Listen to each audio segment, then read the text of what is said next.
বিসমিল্লাহির রহমানির রহিম। আলহামদুলিল্লাহ। আমরা যারা আজকে অনলাইনে ভিডিওর মাধ্যমে গণিত শিখতে বসেছি, প্রত্যেককে আমার আন্তরিক শুভেচ্ছা ও সালাম। আসসালামু আলাইকুম রহমতুল্লাহ বারাকাতুহু। তোমরা যারা আমার ধারাবাহিক ক্লাস করতেছো, আজকে আমি গতিবিদ্যার লেকচার 4, যা আমরা এর মধ্যে 3টি লেকচার আমরা ত্বরণ পড়াইছি। আজকে আমি নতুন অংশ শুরু করব। গত ভিডিওতে আমার একটু অনেকগুলো আমি পিডিএফে অনেকগুলো বাড়ির কাজ দিয়েছি। যারা আমার পিডিএফ কপি দেখেছ, আশা করি তোমরা অঙ্কগুলো বুঝতে পারবে। যদি কোনো অঙ্ক তোমাদের প্রবলেম হয়, তোমরা অবশ্যই আমাকে ফোনে জানাবে, তাহলে আমি তোমাদের সামনে যে কোনো ক্লাস এটা আলোচনা করে দেব। ঠিক আছে, আমরা কাজ শুরু করি। আমরা আজকে পড়াবো, আমি আগেই বলেছি, আমাদের গতিবিদ্যার 4টা অংশ। আমরা প্রথম অংশ ছিল আপেক্ষিক বেগ, দ্বিতীয়টা ছিল ত্বরণ, তৃতীয়টা হলো অভিকর্ষজনিত ত্বরণ, চতুর্থটা হলো প্রক্ষেপক। আজকে আমি প্রক্ষেপক পড়ানো শুরু করতেছি। আমি বলেছিলাম ত্বরণ ও প্রক্ষেপক আমরা আগে পড়াবো, তারপর বাকি দুইটা পরে পড়াবো। আজকে আমি প্রক্ষেপক থেকে এটা আলোচনা করব। আমরা ত্বরণ যে পড়ানো হলো, ত্বরণের মধ্যে আমরা কী সূত্র পেয়েছি? আমরা একটা সূত্র পেয়েছি, v equal to u plus f t, v square equal to u square plus 2fs, s equal to u t plus half f t square. আর মন্তরের ক্ষেত্রে আমরা পেয়েছিলাম ওই মাঝখানে প্লাসগুলো মাইনাস। আমি যদি এই ত্বরণটা এখানে যদি মধ্যাকর্ষণ ত্বরণ, এখানে যে অ্যাপ আছে, অ্যাপকে যদি আমরা জি দিয়ে দিই, যেমন আমি বললাম একটা বস্তুকে আমরা ভূমির থেকে উপরের দিকে নিক্ষেপ করব, তখন বস্তুটা ভূমির থেকে যখন উপরের দিকে নিক্ষেপ করব, তখন কিন্তু বস্তুটা মন্দন হবে, আর সেক্ষেত্রে গতির এই সূত্রটা হবে। তাই আমরা যখন এই সূত্রের মধ্যে আমরা এই তথ্যগুলো প্রয়োগ করব, তখন বি ইকুয়াল টু হয়ে যাবে u minus g t, v square equal to হয়ে যাবে ইউ স্কোয়ার মাইনাস 2gh, তারপর এস না দিয়ে এইচ দিয়ে দিই, এইচ ইকুয়াল টু হয়ে যাবে U T minus half of G t square. আমরা খুব মনোযোগ দিয়ে শুনবো কথাটা। এই যে 3টা সূত্র আমি আনলাম, একটা বস্তু আমি ভূমির থেকে উপরের দিকে নিক্ষেপ করলাম, ইউ ব্যাগে উপর দিকে নিক্ষেপ করলাম, এটা এইচ উচ্চতা ওঠে, সেক্ষেত্রে তার ব্যাগ পি হয়। আমি ভূমির থেকে উপরের দিকে নিক্ষেপ করছি, সেক্ষেত্রে বস্তুর বি অর্থাৎ শেষ ব্যাগ হলো ইউ মাইনাস জিটি, আর v square equal to u square minus 2gh। অর্থাৎ এখানে দেখো ওই অ্যাপগুলো সব জি হয়ে গেছে যখন আমরা ভূমির থেকে একটা বস্তু খাড়া উপরের দিকে নিক্ষেপ করব। আবার যদি আমরা উপরের থেকে নিচের দিকে নিক্ষেপ করি, বস্তুটা যদি আমরা উপর থেকে নিচের দিকে নিক্ষেপ করি, তখন এই গতিসূত্রগুলো দেখো, আমি যদি বস্তুটাকে উপর থেকে নিচের দিকে নিক্ষেপ করি, তখন এই গতিসূত্রগুলোই হবে v equal to u plus g t, v square equal to u square plus 2gh, তারপরে হবে h equal to u t plus half g t square. তাহলে এটা কেন? যেহেতু উপর থেকে আমি নিচের দিকে নিক্ষেপ করলাম, ধরো আমি একটা উচ্চ জায়গায়, একটা বিল্ডিংয়ের উপরে এই উচ্চতা দাঁড়িয়ে উপর থেকে একটা বস্তু ব্যাগ দিয়ে নিক্ষেপ করলাম, এরকম উপর থেকে একটা বস্তু নিচের দিকে নিক্ষেপ করলাম, ব্যাগটা দিলাম ইউ, আর উচ্চতা হলো এইচ, আর মাটিতে যখন আঘাত করে তখন আমি দিলাম ব্যাগটা ভি। তাহলে উপর থেকে যখন নিচের দিকে নিক্ষেপ করব, সেক্ষেত্রে ব্যাগ v equal to u plus g t, v square equal to u square plus 2gh, h equal to u t plus half g t square. এই সূত্রগুলো অভিকর্ষণজনিত ত্বরণের সূত্র, যেটা আমি এখন ড্রপ দিয়ে আমি পরের চ্যাপ্টারে চলে যাব। কিন্তু এই জায়গাটা আমার একটু আলোচনা করার প্রয়োজন হয়ে গেল। আমি যেহেতু প্রক্ষেপকে যাব, আমি এখানে গতির এই সূত্রগুলোর সাহায্য নেব। প্রক্ষেপক, আমি মূল আলোচনা আজকে যেটা আলোচনা করব, এখানে চলে আসলাম। প্রক্ষেপকের আমি একটা চিত্র আঁকি। একটা বস্তুকে যদি আমরা এভাবে নিক্ষেপ করি, এখান থেকে আলফা করে ইউ ব্যাগে, এখানে আলফাটা অবশ্যই 90 থেকে ছোট, 0 থেকে বড়, 90 চেয়ে ছোটো। ইউ ব্যাগে একটা বস্তুকে যখন আমরা নিক্ষেপ করব, তখন এই গতিশীল বস্তুটি তার গতিপথের কোনো এক বিন্দুতে, আমি ধরে নিলাম ওই বিন্দুতে তার ব্যাগটা ভি, ধরলাম ভি ওই বিন্দুতে। হ্যাঁ, এখানে আমি একটা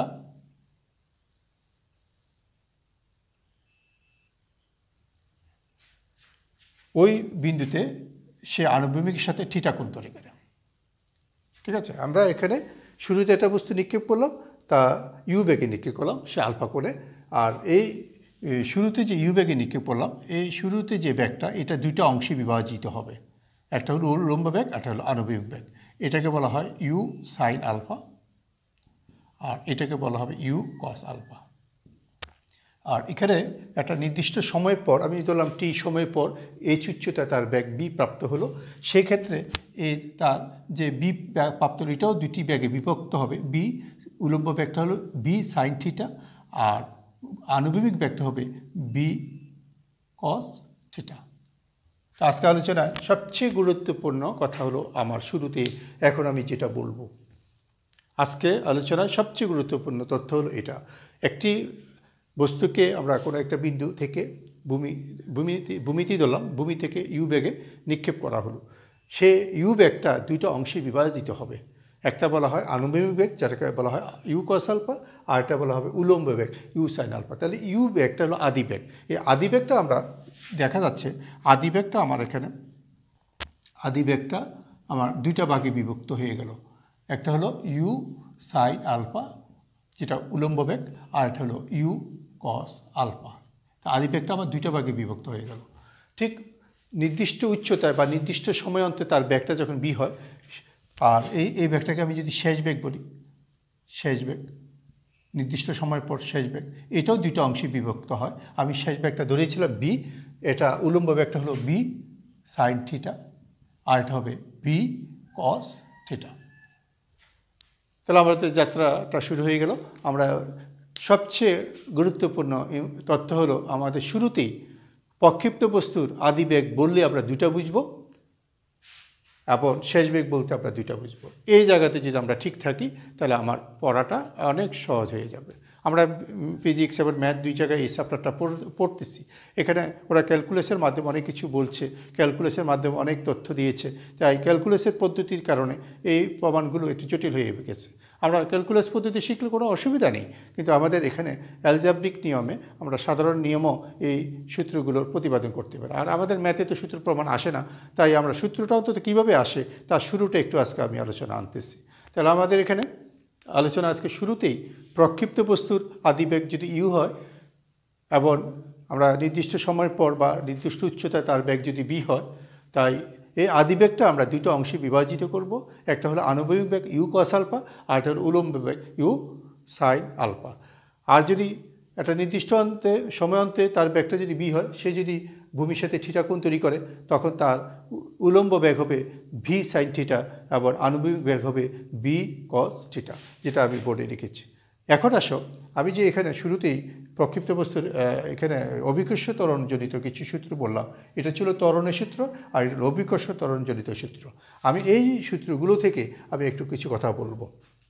প্রথমে এসে যাই, আমি এখানে এসের যে সূত্রটা আছে, s equal to u t minus half g t square, এই সূত্রটা লিখলাম। S equal to u t minus half g t square, এই সূত্রটা লিখলাম। আমি এখন এই সূত্রের মধ্যে আমি একটা শর্ত আরোপ করতেছি। আমি যদি বলি এই বস্তুটা এখান থেকে নিক্ষিপ্ত হলো, সে এই পথ অতিক্রম করে আবার ভূমিতে ফিরে আসে, তাহলে ভূমির থেকে নিক্ষিপ্ত হয় ভূমিতে ফিরে আসে, তাহলে এখানে এইচটা কিন্তু শূন্য হয়ে যায়। আর আমি ধরে নিচ্ছি এই টোটাল বিচরণ কালটা তার টি, সময়টা ধরে নিলাম বড় হাতের টি। তাহলে এই ক্ষেত্রে এত সূত্র হতে পাই আমি বললাম ভূমি থেকে নিক্ষিপ্ত করে আবার ভূমিতে ফিরে এসেছি, তাহলে আমার এইচের মানটা শূন্য। আর এখানে যেহেতু আমি উলম্ব পথের সময় বের করতেছি, তা আদি বেগ হবে ইউ সাইন আলফা, এই ইউর জায়গা হয়ে যাবে ইউ সাইন আলফা। আর টিটা আমি যেহেতু ধরে নিচ্ছি টোটাল সময়টা তার টি, বড় হাতের টি, তাহলে হাফ জি টি স্কয়ার। আমি এটা প্রক্ষিপ্ত বস্তুর একটা শর্ত আরোপ করিলাম। একটা বস্তু নিক্ষিপ্ত করা হলো ভূমি থেকে, সে আবার ভূমিতে ফিরে আসে, তাহলে এই ছিল শূন্য, আর সময়টা আমি বড় হাতের টি ধরে নিলাম। তাহলে এই ছিল শূন্য। তা আদিবেগ কোনটা হবে? এখানে তোমার প্রশ্ন, এখানে তোমার মনে প্রশ্ন জাগবে, আদিবেগ আমি কি ইউ সাইন আলফা বসাবো নাকি ইউ কস আলফা বসাবো? মনে রাখবো উলম্ব পথের কোনো কাজ করতে গেলেই ইউ সাইন আলফা হবে, আর ভূমির পথে কোনো কাজ করতে হলে আমার একেবারে সরাসরি ভূমি বরাবর দূরত্ব কোনো কাজ করতে হলে আমাকে ইউ কস আলফা বসাতে হবে। যেহেতু আমি উলম্ব পথের সময় বের করতে চাই, তাহলে আদিবেগ হবে ইউ সাইন আলফা। আসো এখানে আমি একটা সরল করতেও পারি। তাহলে আমার এখান থেকে আমি যদি টি কমন নিই, বাম পাশে u sine alpha minus half g t equal to শূন্য। তাহলে আমার এখানে দুইটা জিনিস এসেছে, হয় টি ইকুয়াল টু শূন্য অথবা আমরা লিখতে পারি u sine alpha minus half g t equal to শূন্য। এখানে দেখা যায় আমি এটি সরল করতে পারি, পক্ষান্তর করলে two u sine alpha minus g t equal to শূন্য। তাহলে আমি এখান থেকে দেখতেছি, আমি যদি জি টিকে বাম পাশে রেখে আর টু ইউ সাইন আলফা ডান পাশে নিয়ে যাই, তাহলে আমার একটা টি চলে আসে। টি হলো two u sine alpha divided by g. ঠিক আছে, তাহলে আমার টি চলে আসছে। আজকে আমি কিছু সূত্র প্রতিপাদন করতেছি, তো আমি একটু আগের লেখাগুলো একটু মুছে ফেলতেছি। আমার প্রথম একটা আমি সূত্র আলোচনা করলাম, একটা টি বের করলাম, তাহলে আমি এখানে একটু লিখে রাখলাম টি। টি হলো two u sine alpha divided by g. এটাকে বলা হয় বিচরণকাল। আমরা বিচরণকালের সূত্র আমাদের অঙ্কর মধ্যে ব্যবহার করব। যদি কখনো বিচরণকালের সূত্র প্রমাণ আসে, আমরা এতটুকু আলোচনার মধ্যে আনলেই হবে। একটা চিত্র আঁকবো আর একটু আনুষঙ্গিক কথা বলবো, আর কেন আমি আদিবেগ ইউ সাইন আলফা বসাবো এটা যুক্তি দেখাবো, আর কেন আমি এইচ এর মান শূন্য বসাবো এই যুক্তি দেখাবো। পরে আমি গতিসূত্রের মধ্যে ওই শর্তটা প্রয়োগ করব, আমি টি পেয়ে যাব। এখানে টি কেন দুইটা প্রশ্ন আসবে, টি কেন দুইটা? এখানে যাত্রাতে টির মান শূন্য ছিল, আর শেষ মুহূর্তে তার টির মান হলো two u sine alpha by g. এটাই আমাকে বলা হয় বিচরণকাল। এবারে আমি এখন যে সূত্রটা আলোচনা করলাম, এরপরে আসো আমি যদি এখন ধরো এই সূত্রটা v equal to u minus g t, এই সূত্রটার সাহায্য নিই। V equal to u minus g t, এই সূত্রটার সাহায্য নিই। আমি কি চাচ্ছি একটু বলে নিচ্ছি। আমি চাচ্ছি সে সর্বোচ্চতায় তার পুষতে কত সময় লাগে। মনে রাখবো একটা বস্তু সর্বাধিক উচ্চতায় পুষবে যখন সে আনুভূমিক হবে। আমি একটু চিত্র দিয়ে বলতেছি কথাটা। এই চিত্র আঁকলাম, সর্বাধিক উচ্চতা, এখানে সর্বাধিক উচ্চতা, এটা হলো সর্বাধিক উচ্চতা। এই ক্ষেত্রে বস্তুটা একটা ভূমির সমান্তরাল হয়ে যাবে, বস্তুর ব্যাগটা ভূমির সমান্তরাল। তাহলে এখানে আমি যখন সর্বাধিক উচ্চতায় পুষবো, সর্বাধিক উচ্চতা আমাদের ভি মানে ব্যাগ, আমি যদি বিটা ভি ধরি, এখানে এটা যদি ভি ধরি, এখানে দুইটা ব্যাগ আছে, আমি আগেই বলছি আমার এখানে শেষ ব্যাগ দুইটা হবে। তাই সর্বাধিক উচ্চতা এই বিটা আনুভূমিক হওয়ার কারণে এখানে কিন্তু সর্বাধিক উচ্চতা, এটা আনুভূমিক হওয়ার কারণে এটা আলফাটা হলো জিরো। তাহলে আলফা যদি জিরো হয়, বি সাইন জিরো কিন্তু পুরাটাই জিরো, আর বি কস জিরো 1। তাহলে আমাদের এখানে কি থাকে, উলম্ব ব্যাগটা শূন্য হয়ে যায় আর আনুভূমিক একটা বি থেকে যায়। সর্বাধিক উচ্চতা একটা বস্তুর ভি শূন্য, ভি বলতে গেলে তো দুইটা বি, শেষ ব্যাগ তো দুইটা, তাহলে কোন বিটা শূন্য? উল্লম্ব ব্যাগটা শূন্য, কারণ সর্বাধিক উচ্চতা তার কোনটা হয়ে যাবে, আলফা বা থিটা যাই ধরো, এটা শূন্য হয়ে যাবে। তাই শূন্য হয়ে যাওয়ার কারণে এটা শূন্য হয়ে যাবে আর এটা কিন্তু থেকে যাবে, তখন এটা হবে শুধু বি। তাহলে সর্বাধিক উচ্চতায় আমি উলম্ব পথের কাজ করতেছি, যেহেতু সর্বাধিক উলম্ব পথের কাজ যেহেতু করতেছি, উলম্ব বক্রতার কাজ করতেছি, তাহলে শেষ বেগ যদি শূন্য দিই, আর ইউটা হলো ইউ, আদিবেগ হলো ইউ সাইন আলফা, আদিবেগ হলো ইউ সাইন আলফা মাইনাস একটা সময় ধরে নিলাম টি1। তাহলে আমি এখানে টি1 ইকুয়াল টু পাচ্ছি u sine alpha divided by g. এটাকে বলা হয় উত্থানকাল, এটাকে বলা হয় উত্থানকাল। অর্থাৎ আমি ভূমি থেকে বস্তুটা উপরের দিকে নিক্ষেপ করলাম, সে সর্বাধিক উচ্চতায় পৌঁছিবার সময় কত। আমি আগে যেটা বের করছি এটা বের করছি বিচরণকাল, আর এখন যেটা বের করলাম এটাকে বলা উত্থানকাল। তাহলে বিচরণকাল উত্থানকাল থেকে বিয়োগ করলে আমি পাবো পতনকাল। তাহলে এখানে মনে রাখবো উত্থানকাল এবং পতনকাল সমান হবে। সর্বাধিক উচ্চতা পৌঁছিবার সময় আবার সর্বাধিক উচ্চতা থেকে আবার ভূমিতে আসার সময়, এই দুইটা কিন্তু সমান। কারণ এখানে দেখো টি হলো বিচরণকাল আর এটা হলো উত্থানকাল। তো উত্থানকালটা হলো ওই বিচরণকালের অর্ধেক। তাহলে আমরা পতনকালটা বের করতে পারি, এই টি থেকে এটা বিয়োগ করলে আবার পতনকালটা চলে আসবে। তবে আরেকটা সূত্র প্রতিপাদন করে ফেললাম, উত্থানকাল। এবার আসো এই একই শর্ত ব্যবহার করে আমি যদি গতির সূত্র এটাই ইউজ করি, v square equal to u square minus 2gc, আমি যদি এটা ইউজ করি, অর্থাৎ আমি চাচ্ছি এই সূত্রটা ব্যবহার করে আমি সর্বাধিক উচ্চতা বের করতে চাই, অর্থাৎ এখানে সর্বাধিক উচ্চতাটা বের করতে চাই, এই এইচটা বের করতে চাই, এইচ। তাহলে এক্ষেত্রে আমি আগে বলছি এই ক্ষেত্রে সর্বাধিক উচ্চতা তার বি শূন্য, উল্লম্ব বেগ বি শূন্য, আর ইউ হলো ইউ সাইন আলফা, ইউ হলো u sine alpha minus 2g capital H. তাহলে capital H equal to u square sine square alpha divided by 2g। তাহলে আমরা আরেকটা সূত্র সংক্ষিপ্তভাবে আমরা নিয়ে আসলাম, এটাকে বলা হয় সর্বাধিক উচ্চতা এইচ। এইচ, তাহলে আমাদের এই সূত্রটাও কিন্তু আমার লাগবে, এই জন্য এটাও লিখে রাখলাম, u square sine square alpha divided by 2g। একটা বস্তু ভূমি থেকে নিক্ষেপ করলাম ইউ বেগে আলফা কোণে, সর্বাধিক উচ্চতা কত? সর্বাধিক উচ্চতা h equal to u square sine square alpha by 2g। তাহলে একটা সূত্র আমরা নিয়ে আসলাম। তো এবার আমরা যদি বলি এটা ভূমি থেকে নিক্ষিপ্ত হলো আবার ভূমিতেই ফিরে আসে, তার বিচ্ছুরণকাল তো আমরা বের করলাম ক্যাপিটাল টি। এখন যদি বলি এই ভূমির দূরত্বটা কত, যেটাকে আমরা পাল্লা বলি, ভূমির দূরত্ব কত, আমি ভূমির দূরত্ব বের করতে হলে আমরা লিখতে পারি দূরত্ব সূত্র, দূরত্ব ইকুয়াল টু ব্যাগ ইন্টু সময়, ব্যাগ ইন্টু সময়। কেন এই সূত্রটা এইভাবে লিখলাম? দূরত্ব ইকুয়াল টু ব্যাগ ইন্টু সময়, এখানে ভূমি বরাবর কোনো দূরত্ব বের করতে হলে তার জির মান শূন্য, যেহেতু ভূমিতে জি থাকবে না। তাহলে আমরা এখানে যে দূরত্ব আমরা পাচ্ছি, দূরত্ব হলো এখানে এই টোটাল দূরত্বটাকে আমি আর ধরে নিচ্ছি, এই টোটাল দূরত্বটাকে আর ধরে নিচ্ছি আর। তাহলে আর ইকুয়াল টু ব্যাগ হলো এখানে ইউ কস আলফা। দেখো এই আমি এখন ব্যাগ ইউজ করছি ইউ কস আলফা, যেহেতু আমি ভূমি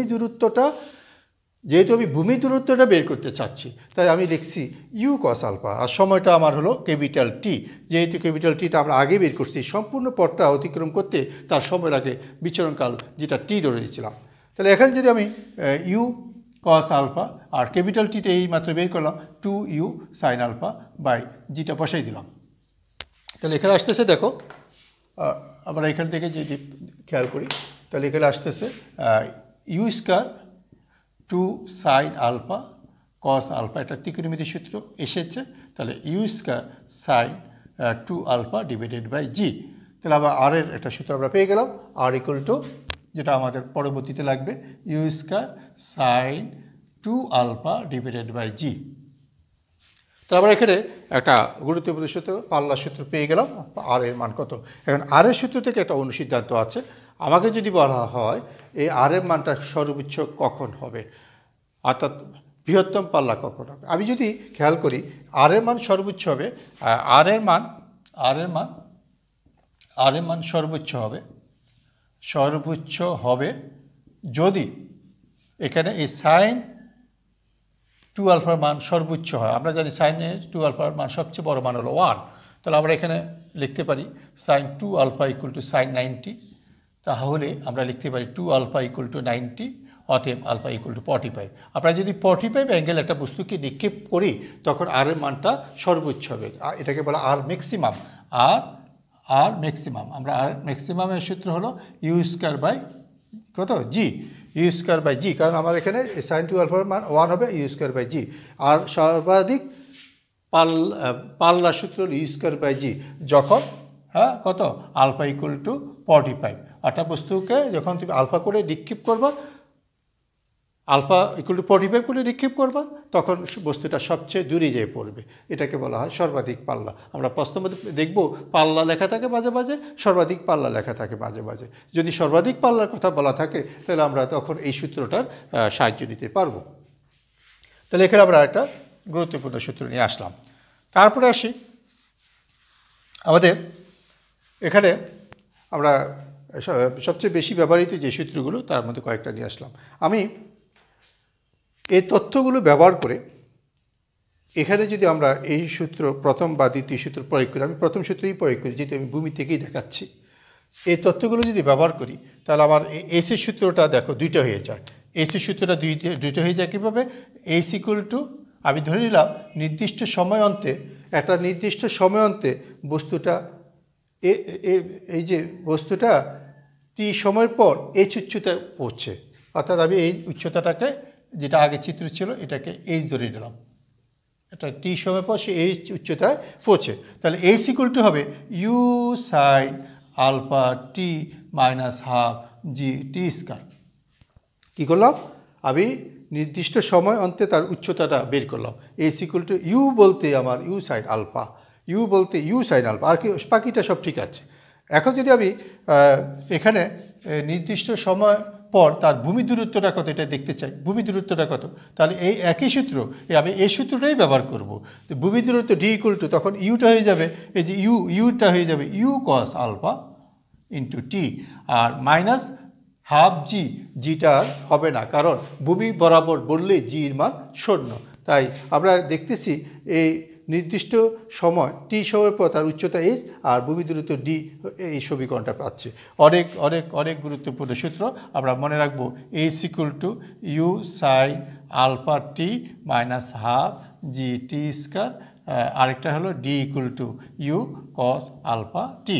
তাহলে এটা কখন, আমার এই যে চিত্রটা এখনও আছে এই চিত্রের জন্য আমরা খেয়াল রাখবো, এই চিত্রের জন্য দরকার আমি এখানে আবার চিত্রটা এঁকে দিই, যে এই চিত্রের জন্য এটা যে একটা উচ্চতা এইচ আর ব্যাকটা ইউ, আর এখানে ইউ, আর এই কোণটা হলো আলফা। এই ক্ষেত্রে ভূমি দূরত্ব ডি হলো ইউ কস আলফা টি, আর উচ্চতা h equal to u sine alpha t minus half g t square, অর্থাৎ এই চিত্রের মধ্যে যতটুকু আছে এতটুকু আমি দেখাইলাম। এখন আমি গতির এই সূত্রটা এখন যেটা লিখলাম এই সূত্র থেকে আমি একটা সমীকরণ প্রতিপাদন করব, যে এই দুইটা সূত্র থেকে আমি যে দুইটা সূত্র লিখলাম, আমি যদি এইচ ইকুয়াল টু এখানে ডি ইকুয়াল টু আছে, ডি ইকুয়াল টু হলো ইউ কস আলফা টি, তাহলে আমি এখান থেকে লিখতে পারি টি ইকুয়াল টু লাভ কথাটা আমি আরেকটু গুছিয়ে বলি, একটা চিত্র এঁকে বলি তাহলে সুবিধা হবে। আমি চাচ্ছি একটা ইউ বেগ একটা বস্তু নিক্ষেপ করা হলো, তার বিচরণ পথের সমীকরণ বের করতে চাচ্ছে, এই বিচরণ পথের সমীকরণ বের করতে চাচ্ছে, বিচরণ পথের সমীকরণ বের করতে চাচ্ছে, আর তাই বিচরণ পথের বিন্দুটা এক্স ওয়াই ধরে নিলাম। তাহলে এখানে উলম্ব উচ্চতাটা হলো ওয়াই, আর এখানে এই ভূমিটা হলো এক্স, আর আমি নিক্ষেপ করলাম আলফা কোণে। তা আমি যে একটু আগে যে সূত্রটা লিখলাম, তাহলে আমার এখানে ডি বলতে হয়ে যাচ্ছে এক্স, এই ডি বলতে হয়ে যাবে x u cos alpha t, তাহলে টি ইকুয়াল টু হবে x by u cos alpha. এবং এখানে আমি যে একটু আগে এইচ লিখলাম, এইচের জায়গায় হয়ে গেছে না ওয়াই, উলম্ব উচ্চতা এখানে ওয়াই, এইচের জায়গায় লিখবো y equal to u cos alpha sine alpha t minus half g t square. আমি যে টির মানটা এই মাত্র বের করলাম, টির মানটা আমি বসাই দিব, তো y equal to u sine alpha টির মানটা বসাইলে আসে x by u cos alpha, এই যে এখানে টির মানটা বসালাম minus half g x by u cos alpha whole square. তাহলে আসে দেখো ওয়াই ইকুয়াল টু এখানে ইউ কাটা যায়, এক্স টেন আলফা আসলো, আর এখানে আমি একটু সরল করে লিখতে পারি half g x square divided by u square cos square alpha, তাই না, হাফ জি টি স্কয়ার। তাহলে এখানে এটা টি স্কয়ার হলো। তাহলে এবার আমি এখান থেকে এটাকে আমি যদি একটা সমীকরণ নাম দিই, যেমন ধরো টেন আলফা একটা ধ্রুব রাশি, আমি এই টেন আলফাকে একটা নাম দিয়ে দিলাম সরাসরি, ধরো বি নাম দিয়ে দিলাম বি, আর এক্স স্কয়ারের পাশে যা আছে এই নামটা আমি এক্স দিয়ে দিলাম। আমি জাস্ট ধরে নিলাম যে এখানে টেন আলফা হলো একটা ধ্রুবক বি, কারণ এখানে আলফা যেহেতু নির্দিষ্ট কোণ তাকে এটা ধ্রুব রাশি হবে, আর এখানে এক্স স্কয়ারের পাশে যা আছে সবটাকে আমি নাম দিয়ে দিলাম a minus half g into 1 by u square cos square alpha. আমি পুরাটাকে নাম দিয়ে দিলাম কি এই পুরা এক্স স্কয়ার বাদে বাকিটার নাম দিলাম এ। আমরা লক্ষ্য করে দেখি এটা একটা গতির সমীকরণ। আমরা যারা পরাবৃত্ত পড়েছি, আমরা পরাবৃত্ত সমীকরণ আমরা দেখেছি, এই সমীকরণটা আমি এখন বোর্ডে যেটা লিখেছি এটা পরাবৃত্তের একটা সমীকরণ। আমরা পরাবৃত্তের মধ্যে এটা দেখেছি, এটা একটা প্যারাবোলা। আমার প্রশ্নটা আমি কি আলোচনা করলাম, এই সংক্ষিপ্ত এই জায়গার মধ্যে আমি একটা প্রশ্ন আলোচনা করলাম, সেটা হলো এই বক্রতা পথের যে সমীকরণটা দেখাও যে একটি পরাবৃত্ত বা প্যারাবোলা, পরাবৃত্ত অথবা প্যারাবোলা। ফিজিক্সের বইতেও আমাদের কিছু কিছু জায়গায় অধিবৃত্ত লেখা, এটা ঠিক লেখেনি, এটা অবশ্যই হবে প্যারাবোলা আর ইংলিশে হলো বাংলায় হলো পরাবৃত্ত, প্যারাবোলা অথবা পরাবৃত্ত। প্যারাবোলা ঠিক আছে ফিজিক্সের বইতে, তবে অনেক সময় বইতে দেখা যায় অধিবৃত্ত লিখে রেখেছে। আমরা অধিবৃত্ত বলবো না, এটা হলো প্যারাবোলা বা পরাবৃত্ত। তাহলে আবার বলছি কথাটা, এই বক্রপথের বিচরণ পথের প্রক্ষিপ্ত বস্তুর বিচরণ পথ একটি পরাবৃত্ত প্রমাণ করো। তা আমি যাত্রাটা শুরু করছি কিভাবে, আমি এই সূত্রটাকে ধরে নিচ্ছি যে আমরা এই সূত্র থেকে কাজ শুরু করছি, যে আমরা জানি প্রক্ষিপ্ত বস্তুর ক্ষেত্রে এইচ হলো এত, ডি ইকুয়াল টু। এই সূত্রের মধ্যে আমি ওই বক্রপথের একটা বিন্দু এক্স ওয়াই নিয়েছি। ওই এক্স ওয়াই শর্তটা আমি, এক্স বলতে এখানে ভূমি দূরত্ব আর ওয়াই বলতে এখানে উলম্ব দূরত্ব বোঝাচ্ছে। এই এক্স ওয়াই মানটা আমি এখানে এই দুই সূত্রের মধ্যে বসাইছি, এইচের জায়গায় ওয়াই বসাইছি আর ডি এর জায়গায় এক্স বসাইছি। এবার সরল করে আমি একটা সমীকরণ এনে দেখাইছি। টি মুক্ত করলে দেখা যায় এটা একটা গতির সমীকরণ, যা আমরা পরাবৃত্ত হিসেবে আমরা একে চিনি। এটা পরাবৃত্ত সমীকরণ। এই প্রশ্নটার উপর একটা অনুসিদ্ধান্ত আছে। আমি যে সমীকরণটা এখন এই যে এ বি সি ধরলাম, এটা না ধরে আমি যদি ক্যালকুলেশনটাকে আমি এইভাবে অগ্রসর হই, অর্থাৎ আমি যদি এক্স টেন আলফা কমন নিই, y equal to x tan alpha common নিই, তাহলে থাকে 1 minus g x by 2 u square cos square alpha into tan alpha. আমি কী করলাম, এক্স টেন আলফা কমন নিলাম। তাহলে আমার এখানে সরল করলে আসে y equal to x tan alpha, এখানে 1 মাইনাস এখানে টেন আলফার ভিতরে আছে, এখানে এই যে টেন আলফার ভিতরে আছে সাইন বাই কস, তাহলে sine alpha by cos alpha.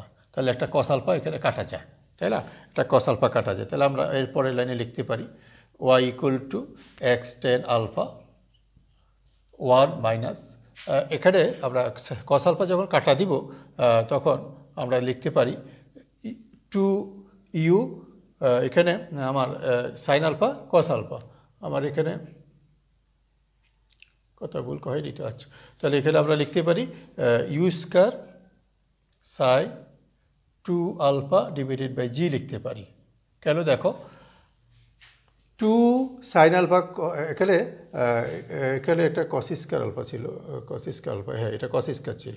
তো একটা কস আলফা যখন কাটা যাবে তখন হবে 2 সাইন আলফা কস আলফা থাকবে। তো 2 সাইন আলফা কস আলফাকে লেখা যায় সাইন 2 আলফা, আর ইউজকে তো জায়গা আছে, ওই যে উপরে জিটা আমি নিচে দিয়ে আসছি। কেন নিয়ে আসছি, ওই যে আমি লিখে রাখছি দেখো, এটা ওই যে আর এর মানটা চলে আসছে, এই যে এটা আর এর মানটা চলে আসছে। তাহলে আমরা এখানে লিখতে পারি এরপরের লাইনে লিখতে পারি y equal to x tan alpha x tan alpha 1 minus x by R.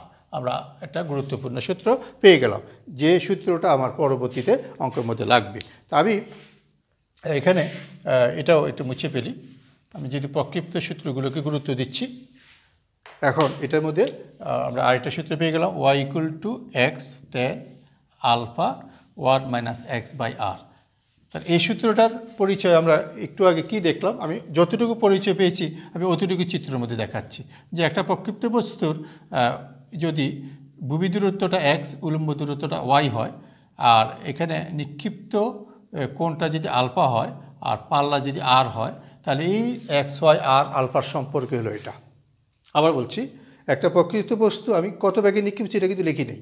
Alpha কোণে নিক্ষিপ্ত হলো নির্দিষ্ট উচ্চতা ওয়াই এবং ভূমি দূরত্ব যদি এক্স হয়, এই ভূমি দূরত্বটা এখানে এই পর্যন্ত এক্স হয়, তাহলে পাল্লা যদি আর হয় তাহলে y equal to x tan alpha 1 minus x by R. তাহলে এই তথ্যটা এই সূত্রটা দিয়ে আমি যখন অঙ্ক করব তখন আমার এই তথ্যগুলো সরাসরি ব্যবহার করা জানতে হবে। তাহলে আমি আরেকটা গুরুত্বপূর্ণ সূত্র আলোচনা শেষ করলাম।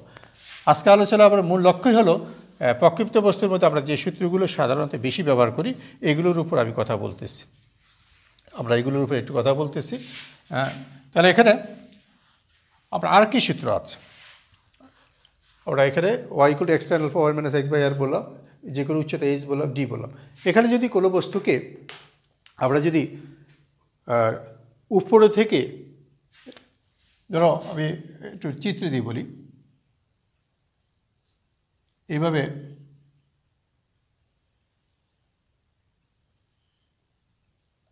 একটা নির্দিষ্ট উচ্চতা থেকে যদি আমি আনুভূমিকভাবে ছেড়ে দিই, আণবিকভাবে নিক্ষেপ করি। একটা ধরো আমরা একটা বিল্ডিংয়ের উচ্চতা এই উচ্চতা যেয়ে একটা বিল্ডিংয়ের উপর থেকে আমি আণবিকভাবে একটা ভূমি বরাবর একটা বস্তু নিক্ষেপ করলাম, ভূমি বরাবর, তাহলে এখানে আলফা জিরো। সেই ক্ষেত্রে আমি ভূমি বরাবর যেহেতু নিক্ষেপ করলাম, আমার এই সূত্রটা তখন দাঁড়াবে কত, একটু এই যে এই সূত্রটা কী দাঁড়াবে দেখো, এই সূত্রটা s equal to u sine zero t minus half g t square. দেখো আমি উপর থেকে যদি নিক্ষেপ করছি তাহলে এটা তো বস্তুটা নিচের দিকে পড়বে, তাহলে এই মাইনাসটা কি হয়ে যাবে, প্লাস হয়ে যাবে, তাহলে এটা ত্বরণ হয়ে যাবে, তাহলে প্লাস হয়ে যাবে। তাহলে ইউ সাইন জিরো তো জিরো, তাহলে আমার এখানে এক্স উইল আসতেছে হাফ জি টি স্কয়ার, প্রকৃত অর্থে হাফ জি টি স্কয়ার আসছে। আর ভূমি যে দূরত্বটা, এই ভূমি দূরত্বটা হবে D equal to u cos zero t, আর ভূমি বরাবর তো জি মান শূন্য, সেক্ষেত্রে আমরা এই সূত্র ইউজ করি ইউ কস জিরো টি, তাহলে আবার এখানে কস জিরো তো 1, তাহলে আমরা এখানে পাবো কত ইউ টি। তাহলে আরেকটা গুরুত্বপূর্ণ সূত্র যেটা আমরা অঙ্কের মধ্যে ব্যবহার করব এই চিত্রের জন্য হলো এটা, ঠিক আছে। আর এটা তো এই চিত্রের জন্য আমি আলাদা করে দিয়েছি, চিত্র দিয়ে আলাদা করে দিয়েছি, আর এটা এই চিত্রের মধ্যে এটা, আর এখানে প্রথম চিত্রের মধ্যে এখানে এইচ ক্যাপিটাল, আর প্রথম চিত্রের মধ্যে আমি বলছিলাম। আবার এখানে আর কি আলোচনা বাকি আছে, আমাদের নির্দিষ্ট উচ্চতা থেকে যদি আলফা কোণ উপর দিকে নিক্ষেপ করা হয়, আমরা অভিকর্ষ ত্বরণ যেটা আগের চ্যাপ্টার, ওখানে আমরা একটা সূত্র পাবো s equal to minus u t plus half g t square, s equal to minus u t half g t. এই ক্ষেত্রে আমার প্রক্ষিপ্ত বস্তুর সূত্রটা দাঁড়াবে যেটা বলছিলাম, যে আমি যদি একটা নির্দিষ্ট উচ্চতা থেকে এরকম একটা আলফা কোণে একটা বস্তু নিক্ষেপ করি, এই বস্তুটা এইভাবে এসে ভূমিতে পড়ে, এই উচ্চতা হলো এস, আর ভূমি দূরত্ব যদি ডি হয়, সেক্ষেত্রে এসের সূত্র হবে s equal to minus u sine alpha t plus half g t square, আর ভূমি দূরত্ব ডি ইকুয়াল টু হবে ইউ কস আলফা টি। এখানে তোমাদের প্রশ্ন জাগবে মাইনাস হয় কেন।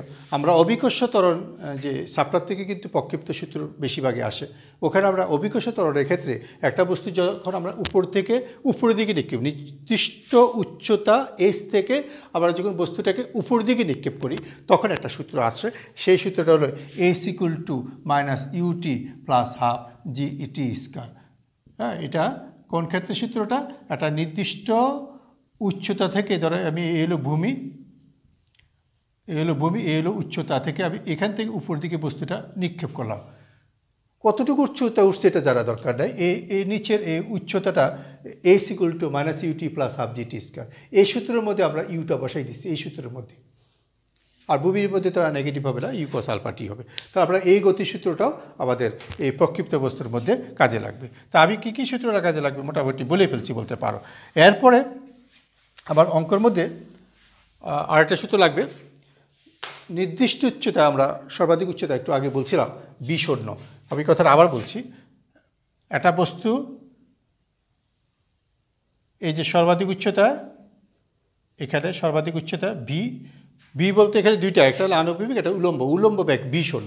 উলম্ব বেগ বি যদি শূন্য হয়, তাহলে v equal to u minus g t সূত্রের মধ্যে যদি আমি বি ইকুয়াল টু শূন্যটা বসাই দিই, তখন ইউটা হবে u sine alpha minus g t. তখন আমি এখানে লিখতে পারি t equal to u sine alpha divided by t. এটা ছিল উত্থানকাল ছিল, এটা বলছিলাম আমি এখানে একবার বলছিলাম, এটা এই সময়টাই ছিল উত্থানকাল, এই সময়টাই ছিল কি উত্থানকাল। এখন সর্বাধিক উচ্চতায় একটা বস্তু উত্থানকাল বললাম, আর সর্বাধিক উচ্চতায়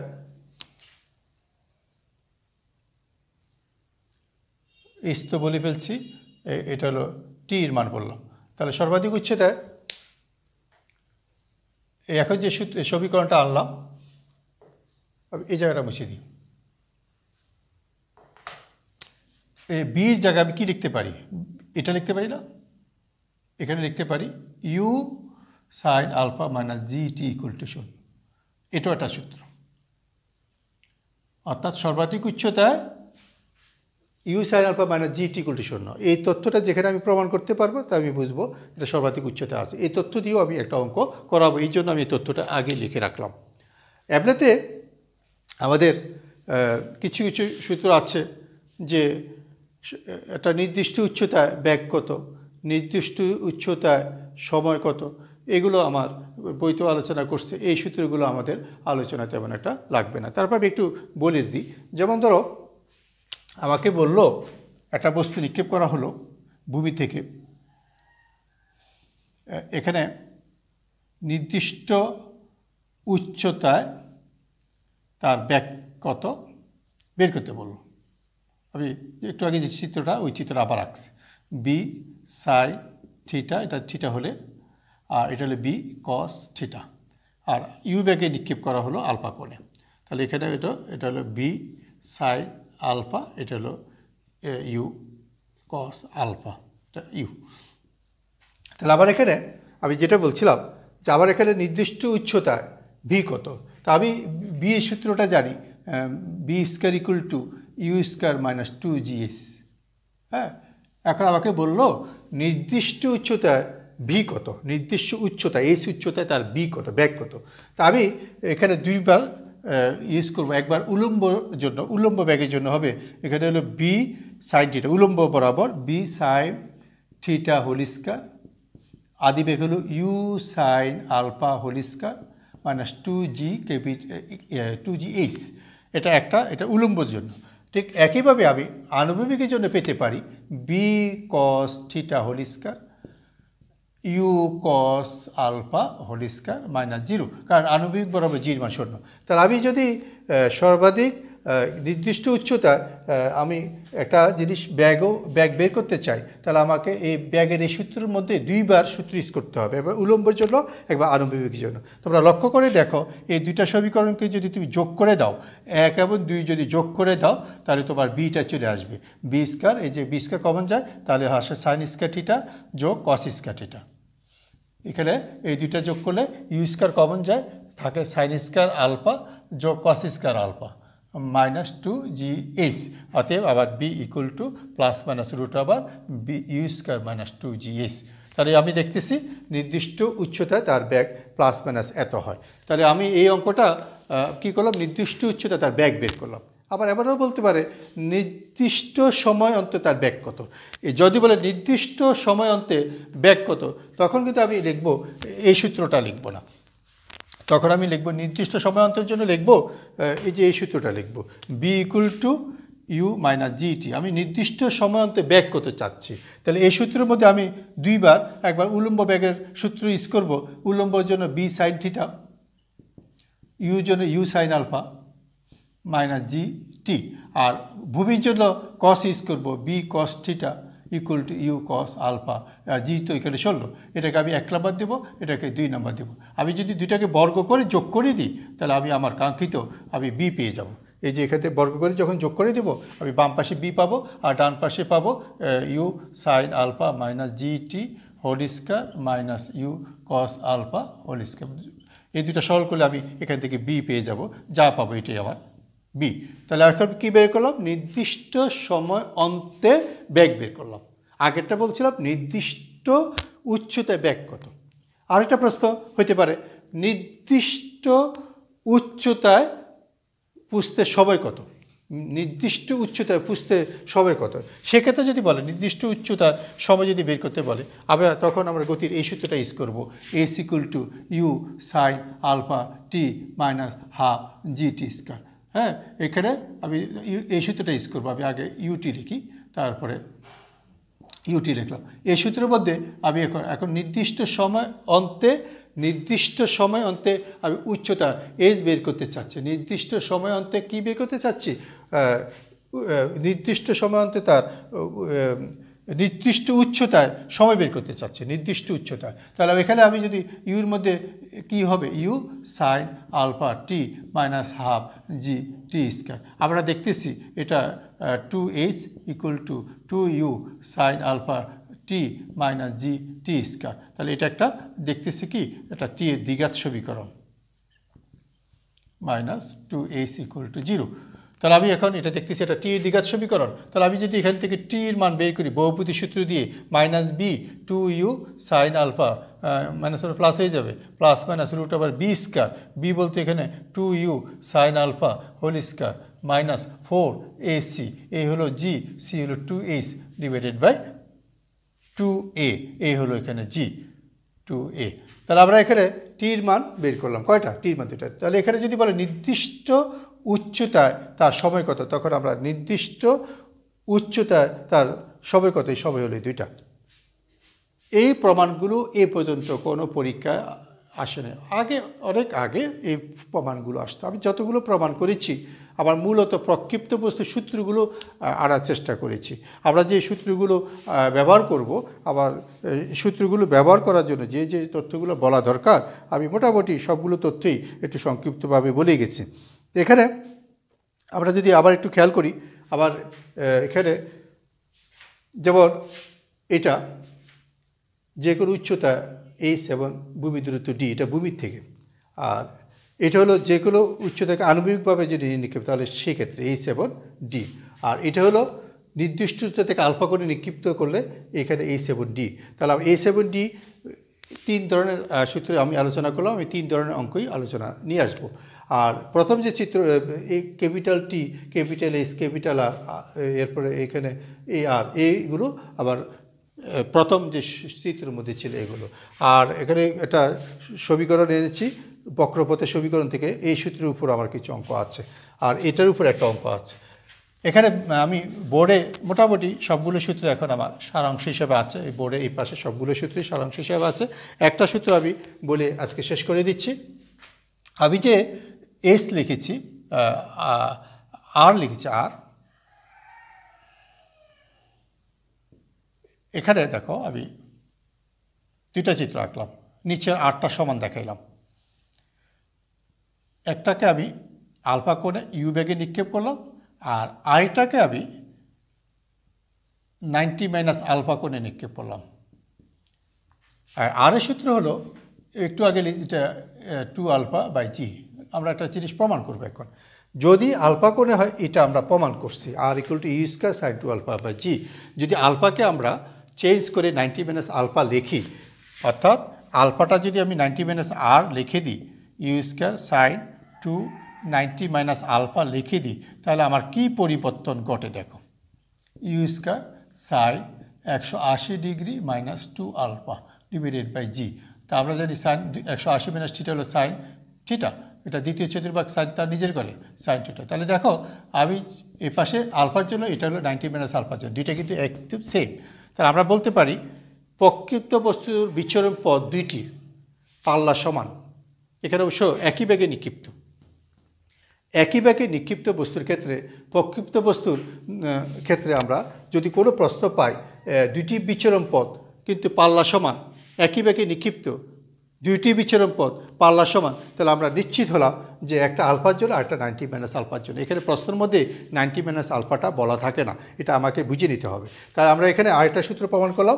এই চিত্রের মধ্যে সূত্রটা, এই চিত্রটাই সূত্র কি, পাল্লা সমান ইউ সমান একটা আলফা, এটা 90 মাইনাস আলফা। তা আমরা এটা মনে রাখবো, প্রক্ষিপ্ত বস্তুর বিচরণ পথ দুইটি একই বেগে নিক্ষিপ্ত প্রক্ষিপ্ত বস্তুর বিচরণ পথ দুইটি সমান হবে কখন, অর্থাৎ পাল্লা সমান হবে কখন, একটা যদি কি হয় আলফা হয়, অপরটা হবে 90 মাইনাস আলফা। এই তথ্যভিত্তিক অঙ্ক আমরা করব। তাই মোটামুটি বলতে পারো আমি আমার যে সূত্রগুলোর উপর আমি অঙ্ক করব, আজকে সবগুলো সূত্র আমি সংক্ষিপ্ত আলোচনা করেছি। আজকে আলোচনাটা মূলত ছিল সূত্র বেস। তোমরা পাঠ্য বই, যে কোনো বই থেকে সূত্রগুলো পড়বে। তবে আমি যে পদ্ধতিতে আলোচনা করেছি, এই পদ্ধতিতে একটু সহজ সূত্রগুলো, আর অন্যভাবে যদি তুমি দেখো, দেখবে যে সূত্রগুলো বোঝা তোমার জন্য একটু কষ্ট হবে। তাই সূত্র বোঝার জন্য আমি চেষ্টা করব। সূত্র প্রমাণ যেহেতু আমাদের পরীক্ষা আসে না, তাই আমরা প্রমাণের দিকে না গেলেও চলবে। তারপরে যারা কৌতূহলী, তোমরা যদি প্রমাণ শিখতে পারো তাহলে ভালোই হবে। যদি কখনো হঠাৎ করে বিপদ ঘটে যে একটা প্রমাণ এসে গেছে, তখন আমরা সেক্ষেত্রে প্রমাণটা দিতে পারবো। ঠিক আছে, আমরা আগামী ক্লাসে অঙ্ক নিয়ে আসবো। প্রত্যেকেই ভালো থাকি, পরবর্তী ভিডিওর জন্য অপেক্ষা করি। খোদা হাফেজ।